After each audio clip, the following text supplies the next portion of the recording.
नमस्कार मित्रांनो, मी वीरेंद्र पाटील आपलं स्वागत करतो. आज आपण चाललो आहेत ब्रह्मगिरी पर्वतावर. ब्रह्मगिरी पर्वत हा भरपूर इतिहासाने समृद्ध असा एक पर्वत आहे. आपल्याला ब्रह्मगिरी पर्वताला येण्यासाठी प्रथमतः नाशिक गाठावं लागतं. हो, तुम्ही देशातल्या कोणत्याही कोण्यातनं आले, मुंबई, पुणे, महाराष्ट्र, UP व बिहार, गुजरात, तुम्हाला सर्वप्रथम नाशिक रोड या रेल्वे स्टेशनला यावं लागते. तुम्ही इथं रेल्वेनेही येऊ शकता, प्लेननेही येऊ शकता. ओझर विमानतळावर तुम्ही प्लेनने यायचं असलं ओझर विमानतळावर येऊ शकता. आणि जर तुम्ही बस वगैरेने यायचं आहे तरी तुम्हाला नाशिक रोड बस स्थानकावर यावं लागतं. आणि नाशिक रोड ला आल्यावर आपल्याला त्र्यंबकेश्वरसाठी पुढचा मार्गक्रमण करावा लागतं. एकदा आपण त्र्यंबकेश्वरला पोचलो तर त्र्यंबकेश्वर मंदिरात देवदर्शन घेतल्यानंतर, महादेवाचं दर्शन घेतल्यानंतर आपण पुढे त्र्यंबकेश्वर मंदिराच्या मागच्या साईडला असलेल्या या पर्वताकडे जातो. ब्रह्मगिरी पर्वत हा ऐतिहासिकदृष्ट्या समृद्ध असा पर्वत आहे. इथे आपल्याला भरपूर काही पाहण्यासारखं मिळणार आहे. सो चला, लेट्स ट्यून इट.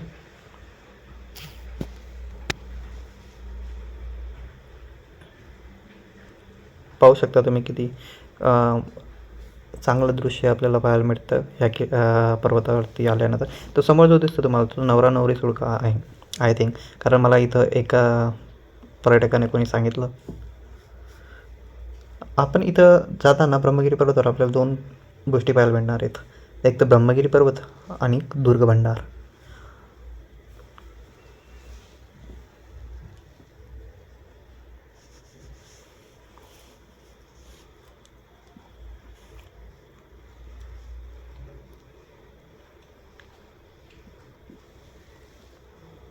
याच रस्त्याने चालत चालत आपण येऊन पोचतो.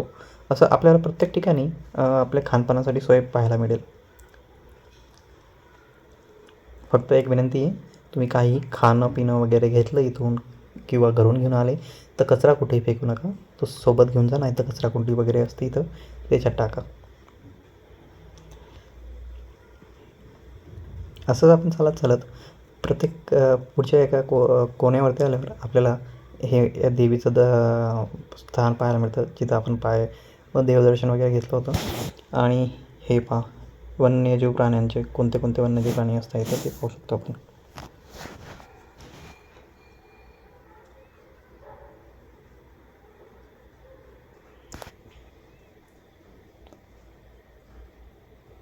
पुढे चालत गेल्यावर आपल्याला इथं मुक्तादेवी मंदिर पाहायला मिळतं. खूपच चांगलं मंदिर आहे.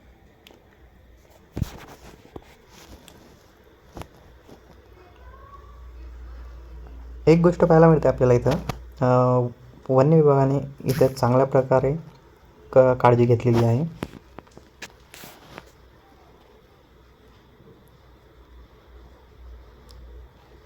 तुम्ही जर पावसाळ्यात इथं आलेत तर तुम्हाला भरपूर चांगला व्ह्यू, त्यानंतर छोटे मोठे धबधबे पाहायला तुम्हाला मिळतील इथं.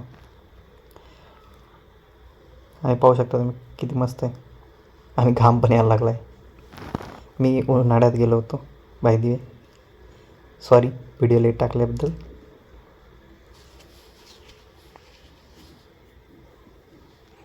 तो असंच आपण पुढे चालत राहिलो.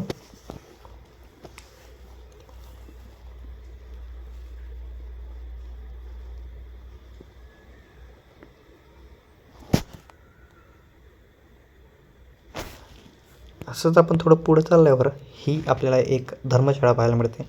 ही भरपूर जुनी धर्मशाळा आहे इथं. ही आपले एक कोणी गुजराती होते, त्यांनी हिंदू धर्मासाठी इथं एक धर्मशाळा बांधली होती.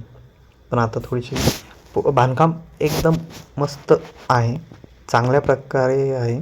काही तुटफूट वगैरे नाही जास्त. पण काही पर्यटकांनी इथं काही ना काही लिहून ठेवले, त्याची विटंबना करून ठेवली. असं करू नका. ही दुमजली धर्मशाळा आहे. अशा देवडी टाईप आपल्याला पाहायला मिळते प्रत्येक ठिकाणी. खिडकी वगैरे पूर्ण दगडातलं बांधकाम आहे.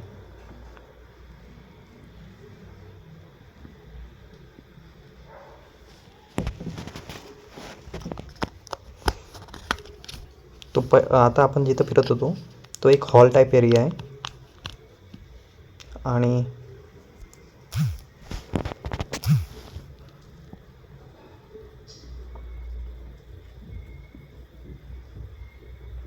हे आपण आतमध्ये, हा कदाचित तिथला त्यावेळचा किचन असू शकतो, नाही तर एक बेडरूम असू शकतो. हे पा शिल्प कसे आहेत, चांगल्या प्रकारे आहेत, पण काही तुटफूट झाली. आता याला तोडून टाकलं गेलं आहे.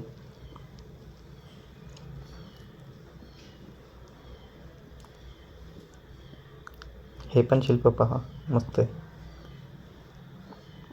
हीच एक हिंदू धर्माची हिंदू संस्कृतीचं एक उत्तम उदाहरण आहे. हे एक कपाट टाईप असू शकतं.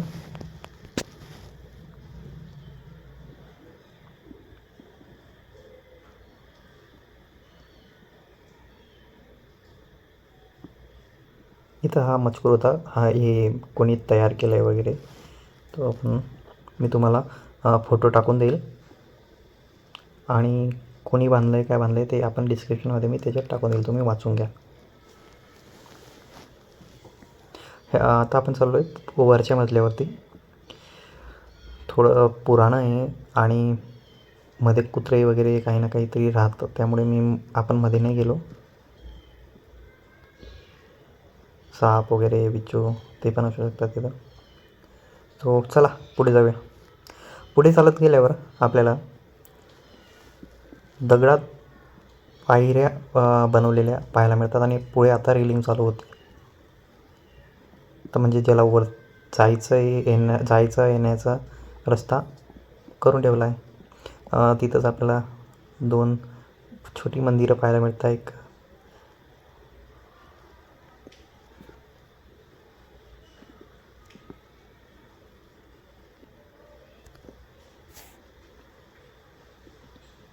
पुढील मार्गात वन्य प्राण्यांचे अस्तित्व आहे. हो, बरोबर आहे. पुढे माकडं भरपूर मिळणार आहेत आपल्याला.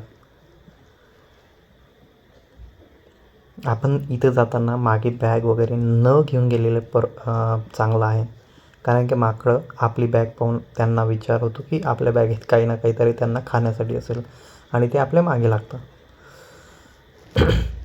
इथं त्यांच्यापासून बचावासाठी काठी वगैरे राहते या दुकानावरती. तुम्ही आता इतके चालत येताना काही दुकानं पाहिली असतील, तिथं काठी वगैरे अशी राहते, स्टिक्स टाईप. पण माझ्या मते काठी पासून जास्त हिंसक होता माकडं. मी पण काठी घेतली होती, पण जर त्यांना आपण काही केलं नाही तर ते पण आपल्याला काही करत नाही. चांगले माकडे आहेत. वाव. तर तिकडे जो पाहायला भेटतो आपल्याला तो दुर्ग भंडार आहे. आपण तिथंही जाऊ, शेवटी आपण तिथंच जाणार आहेत.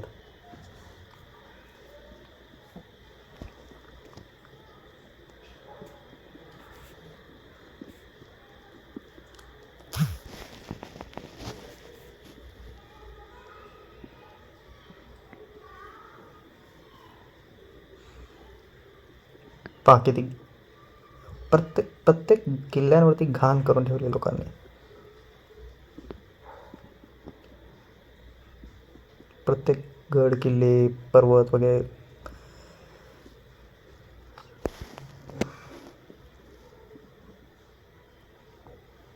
इथं वरती चढत असताना आपल्याला असे छोटे छोटे एक मंदिर टाईप वगैरे काहीतरी राहण्यासाठी असं बनवून ठेवलेले आहेत. आता पुढे गेल्यावर आपल्याला असं छोटा दरवाजा पाहायला भेटतो. पहिला दरवाजा हा, त्याच्यामधनं आपण वर जातोय.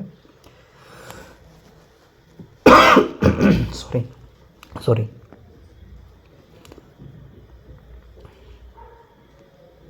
पूर्ण दगडात कोरून बनवलेलं मित्रांनो ही पायरी वगैरे, आणि हे जे द्वार पाहताय तुम्ही, हे पूर्णपणे दगडात बनवलेलं आहे. पूर्ण दगड कोरून हे एक शिल्प आहे, मस्त आहे, देवीचं शिल्प आहे. तुम्हाला पाहायला मिळत असेल किती मस्त सूक्ष्म आणि चांगलं काम केलेलं आहे. पूर्ण दगडात कोरून बनवलेलं आहे. मध्ये घुसल्यावर आपल्याला असे छोटे 2 देवडी पाहायला मिळतात, जिथं काही म्हणजे सैनिकांसाठी वगैरे असू शकतात. आता आपण आलो आहेत वरती. एक नंबर. सह्याद्री म्हणजे अप्रतिम.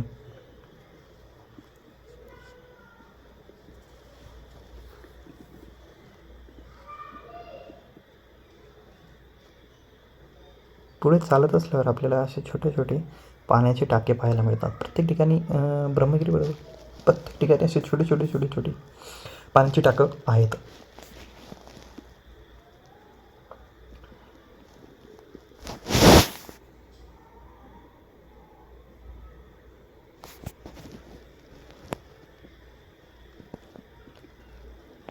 आपण आलो आहेत वरती. आता आपण जिथं होत तो आहे ब्रह्मगिरी पर्वताचा वरचा भाग. इथून आता आपण पुढे आपल्याला दोन वाटा निघता. एक तर गंगाद्वारकडे जाण्यासाठी आणि जटा मंदिराकडे, जिथे अशी मान्यता आहे की महादेवाला गौतम ऋषींनी तपस्या करून बोलवलं होतं, तेव्हा गंगा नदी त्यांच्या जटेमधनं ह्याच पर्वतावरती सोडण्यात आली होती. गंगा नदीचा उगम इथून झाला आहे अशी मान्यता आहे. तर आपण आत्ता जाऊया. तो समोर तिकडं शेवटी एक दिसतोय तो आहे तर हरिहरगड. त्याच्या बाजूला आहे भास्करगड.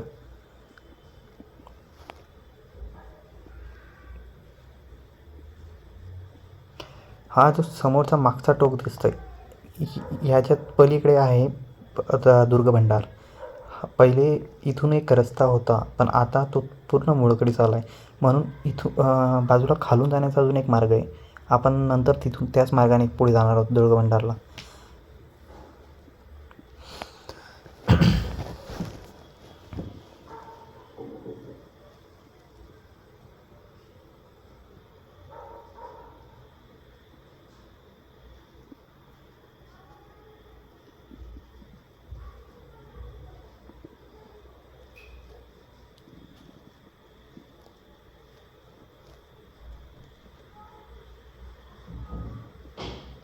बा मस्त त्र्यंबकेश्वर पूर्ण दिसतं खालती.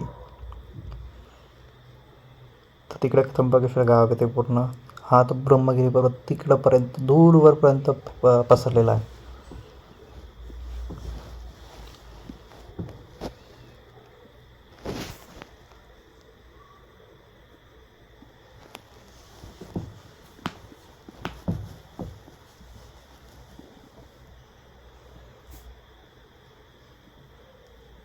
ती खालती गोदावरी नदी आहे.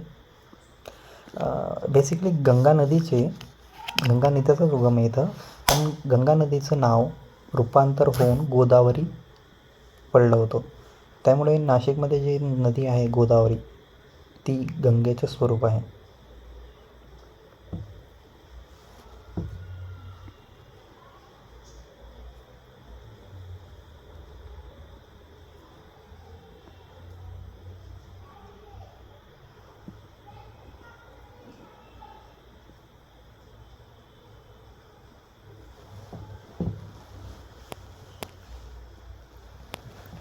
गंगा नदीला आपल्या इतिहासात अगण्य असं स्थान आहे आपल्या इतिहासात. आणि आपल्या सांस्कृतिक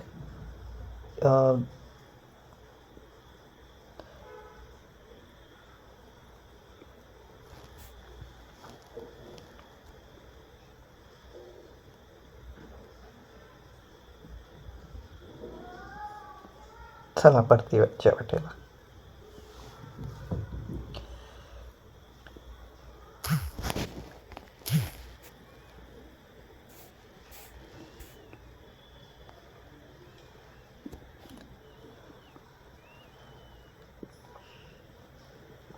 मित्रांनो पहा, तो समोर जो दिसतोय तो दुर्गभंडार आहे.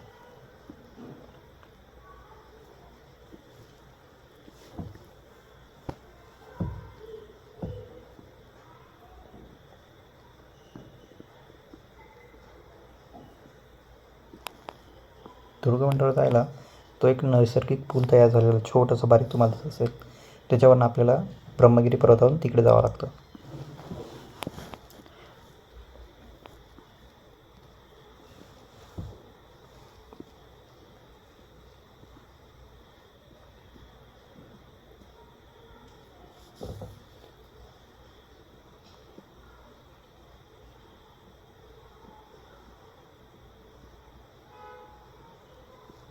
हिंदू धर्म हा जगातील सर्वात जुना धर्म आहे, सनातन धर्म.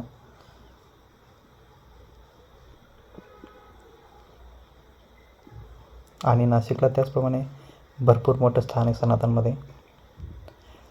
नाशिकमध्ये कुंभमेळावाही होतो, तो ह्याच त्र्यंबकेश्वरला होतो. आता येणारा कुंभमेळावा नाशिकलाच आहे, त्र्यंबकेश्वरला. सिंहस्थ कुंभमेळावा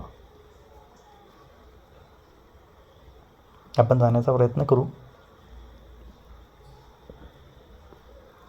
आय थिंक 2026 आहे वाटतं सिंहस्थ कुंभमेळावा.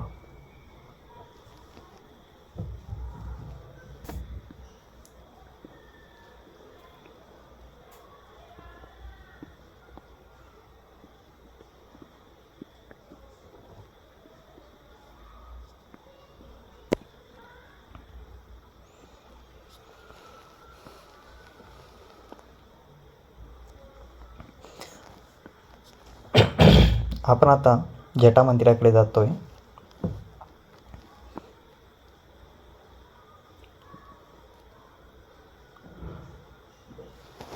इथं हवा तुफान आहे, भरपूर जास्त हवा आहे इथं.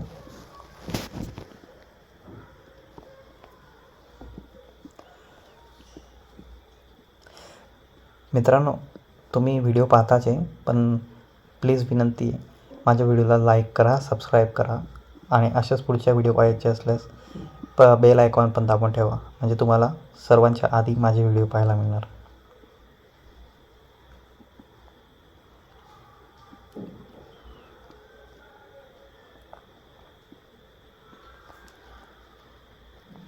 गंगा नदीचा उगम ह्याच गोमुखातून इथं झाला आहे,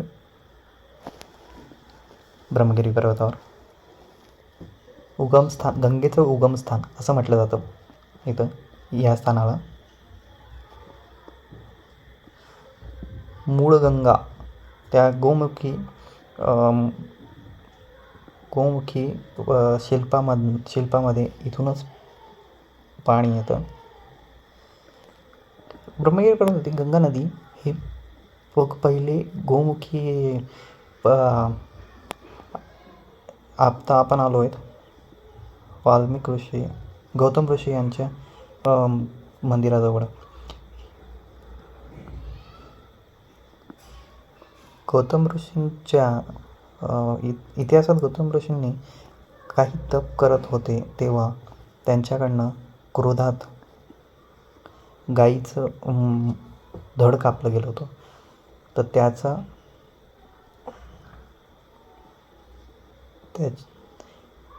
त्या गोष्टीचा त्यांना पश्चाताप झाला आणि त्यासाठी त्यांनी महादेवाची पूजा आराधना चालू केली होती, क्षमा मागण्यासाठी.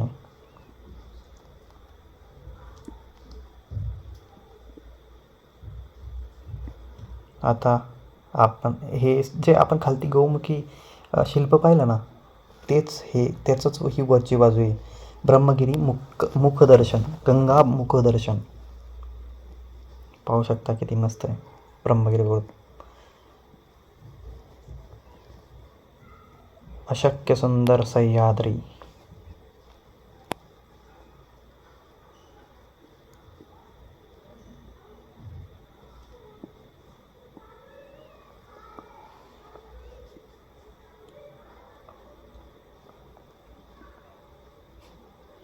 इथं जाताना जरा सांभाळून.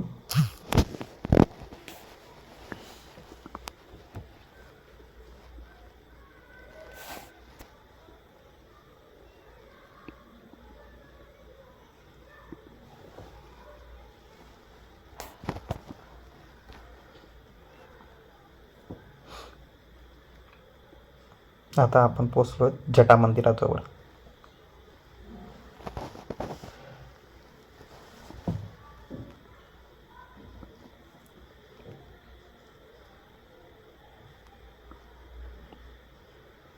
जिथं हिंदू धारणेनुसार महादेवांच्या जटामधनं गंगा अवतरली होती, ते स्थान म्हणजे जटा मंदिर. चला मी थोडं दर्शन घेऊन येतो, मग तो आपल्याला भेटूया.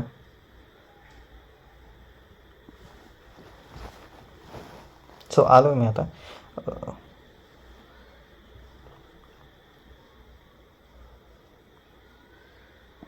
आता परतीच्या प्रवासाला सुरुवात करूया.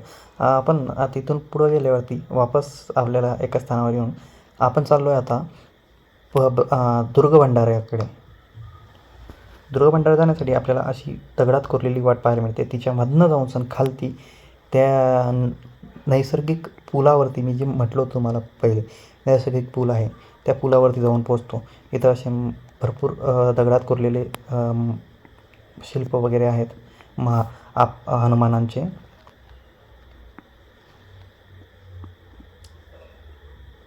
पाहू शकता मित्रांनो, पूर्ण दगडात कोरून सण केलेलं काम आहे. पूर्ण दगडात एक भला मोठा डोंगर कोरून केलेलं आहे. आत्ता आपण आलो ह्या नैसर्गिक पुलावरती. ही भरपूर छोटी अशी वाट आहे. त्याच्यावरनं आपल्याला ब्रह्मगिरी पर्वतापासून पुढे दुर्गभंडारावर जाता येतं. आता आपण जसं खालती उतरून आलो तसंच सेम ह्या नैसर्गिक पुलावर गेल्यानंतर परत वरती चढावं लागतं दुर्गभंडारावर जाण्यासाठी. तशाच वाटेपर्यंत जे तसं आता आपण खालती उतरलो दगडात कोरलेली वाट, तशीच पुढे आता दुर्गभंडारावर जाण्यासाठी आपल्याला परत तसं जावं लागेल. एक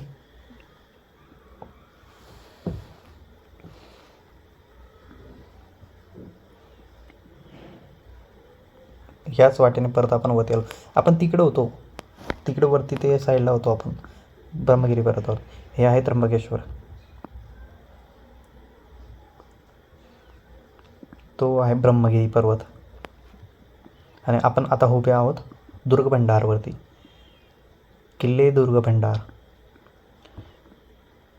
सातवाहन काळात जी पण समुद्रामार्गे वाहतूक व्हायची तिच्यावरती नजर ठेवण्यासाठी ब्रह्मगिरी पर्वतच्या जवळ हा दुर्गभंडार पर्वत बांधला गेला.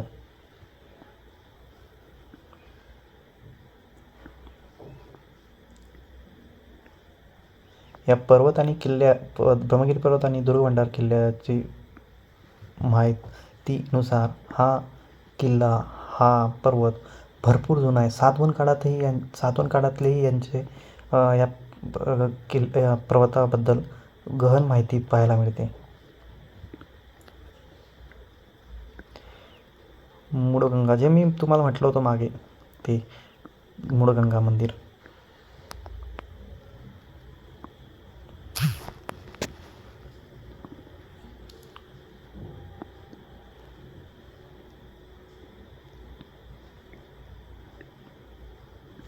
आता आपण आहोत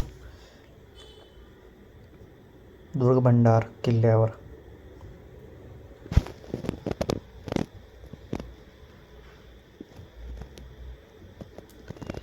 दुर्गभंडार किल्ल्यावरती पण अशी पाण्याची काही टाकं आपल्याला पाहायला मिळतात.